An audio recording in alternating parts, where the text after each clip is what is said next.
नमस्कार. गणपती डेकोरेशनच्या सेकंड पार्टमध्ये तुम्हा सर्वांचे पुन्हा एकदा खूप खूप स्वागत आहे. काल आपण अशा पद्धतीचा हा शेषनाग बनवून घेतलेला होता आणि आज आपण या शेषनागाला कलर करणार आहोत. तर इथे मी ॲक्रेलिकचा ब्लॅक कलर घेतलेला आहे. आता ही छोटीशी जी गणपतीची मूर्ती दिसते आहे तर ती शाडू मातीची माझ्या मुलीने शाळेमध्ये बनवलेली मूर्ती आहे. आणि इथे तुम्हाला दिसतो आहे हा छोटासा नाग, तो म्हणजे या छोट्याशा गणपतीच्या मूर्तीसाठी तयार केलेला आहे.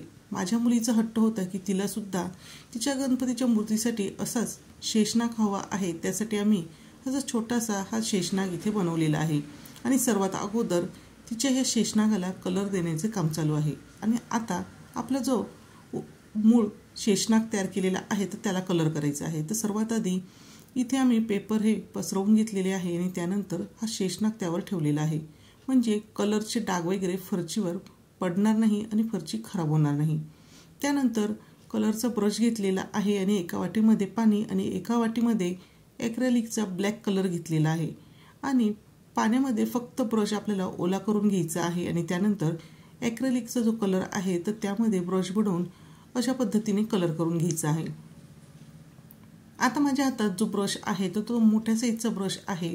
त्यामुळे मी ह्या ब्रशने कलर केल्यानंतर माझा मुलगा छोट्या ब्रशच्या साहाय्याने जिथे कलर द्यायचा बाकी आहे किंवा काही स्पॉट सुटलेले असतील तर त्या ठिकाणी कलर करून घेणार आहे. त्यामुळे तो तिथे बसलेला आहे आणि तो चेक करतो आहे की कुठे कलर द्यायचा बाकी तर नाही ना. आणि अशाच पद्धतीने आपल्याला पूर्ण या शेषनागाला कलर द्यायचा आहे. त्याचबरोबर शेषनागाचा जो शेपटीकडचा भाग आहे तर त्यालासुद्धा व्यवस्थित असा कलर करून घ्यायचा आहे. सुरुवातीला आता आम्ही शेषनागाचा जो पुढचा भाग तुम्हाला दिसतो आहे तर त्याला कलर करून घेतला आहे. आणि हा पुढचा भाग पूर्णपणे वाळल्यानंतर जो पाठीमागचा भाग आहे तर त्यालासुद्धा आम्ही असाच हा ब्लॅक कलर देऊन घेतलेला आहे. आता आपल्याला ब्रशने कलर करताना अगदी अलगद हाताने कलर करायचा आहे, नाही तर त्यावर जे लागलेले पेपर आहे तर ते फाटू शकतात. पूर्णपणे आपल्याला या शेषनागाला वाळवून घ्यायचे आहे आणि त्यानंतर आपण याला देणार आहोत गोल्डन कलर. त्यासाठी इथे आम्ही गोल्डन स्प्रे कलरचा वापर केलेला आहे. त्यामुळे आपण या शेषनागाला जो स्प्रे कलर देणार आहोत तर त्याला नॅचरल लुक येणार आहे. त्यामुळे इथे स्प्रे कलरचा वापर केलेला आहे. तर शेषनागाचा जो फुगीर भाग दिसतो आहे तर त्याला स्प्रे करून घेतलेला आहे. त्याचबरोबर खालचा जो भाग दिसतो आहे तर त्यालासुद्धा स्प्रे करून घ्यायचा आहे. स्प्रे करताना अजिबात घाईगर्दी करायची नाही. हलक्या हाताने आपल्याला हा स्प्रे करायचा आहे म्हणजे तो व्यवस्थित असा स्प्रे होईल. आणि इथे तुम्ही बघू शकता जो शेपटीकडचा भाग आहे त्यालासुद्धा मी या स्प्रे कलरने स्प्रे करून घेतलेला आहे. तर इथे गोल्डन स्प्रे कलरचा वापर केलेला आहे. आणि हा जो स्प्रे आहे तर तो कोणत्याही कलरच्या दुकानात तुम्हाला सहजपणे उपलब्ध होऊन जाईल. आणि आता आपल्याला हा जो कलर आहे तर तो सुद्धा अगदी व्यवस्थित असा वाळवून घ्यायचा आहे. तुम्ही बघू शकता खूप सुंदर असा या शेषनागाला लुक आलेला आहे. पण अजूनसुद्धा या शेषनागाचे थोडेफार काम हे बाकी आहे. ते म्हणजे हे बघा, इथे शेषनागाचा जे पुढची जिभेकडचा भाग आहे तर तो पुठ्ठ्यावर आम्ही असा या आकारात कट करून घेतलेला आहे आणि असा आपल्याला हा लावून घ्यायचा आहे. पण आता हा जो व्हाईट कलरचा पुठ्ठा आहे तर त्यावर आम्ही पुन्हा एकदा ॲक्रेलिकचा रेड कलर देणार आहोत. त्यामुळे ही जी जीभ आहे तर ती खूप सुंदर अशी दिसणार आहे.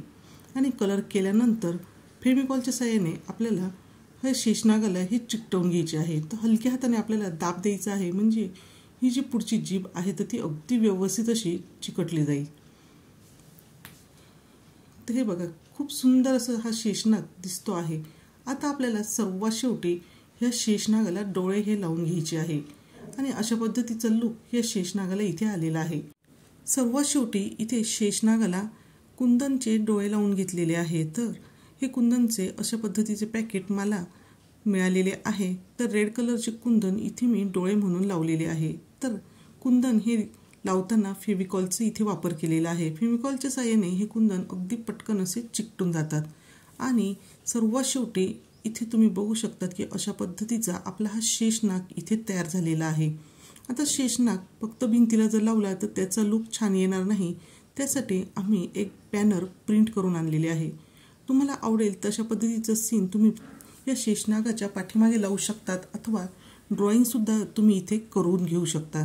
तर हे बॅनर चिकटवण्यासाठी इथे मी ट्रान्सपरंट सेलोटेपचा वापर केलेला आहे. त्यामुळे तुम्हाला इथे व्यवस्थित जो सेलोटेप आहे तर तो दिसत नसेल. तर वरच्या बाजूने सुद्धा इथे सेलो टेपचाच वापर केलेला आहे. म्हणजेच काय तर एकंदरीत भिंतीला आम्ही अजिबात कुठेही खिळा ठोकलेला नाही आणि हे सर्व डेकोरेशन अगदी छान असे तयार केलेले आहे. खूप कमी खर्चामध्ये हे शेषनागाचे डेकोरेशन इथे तयार झालेले आहे. हे शेषनागाचे डेकोरेशन अजूनच छान दिसावे यासाठी मी काही लाईट्सचा सुद्धा इथे वापर केलेला आहे. आणि गणपती बाप्पा आल्यानंतर या शेषनागाच्या डेकोरेशनचे फायनल लुक सुद्धा तुम्हाला लवकरच बघायला मिळणार आहे.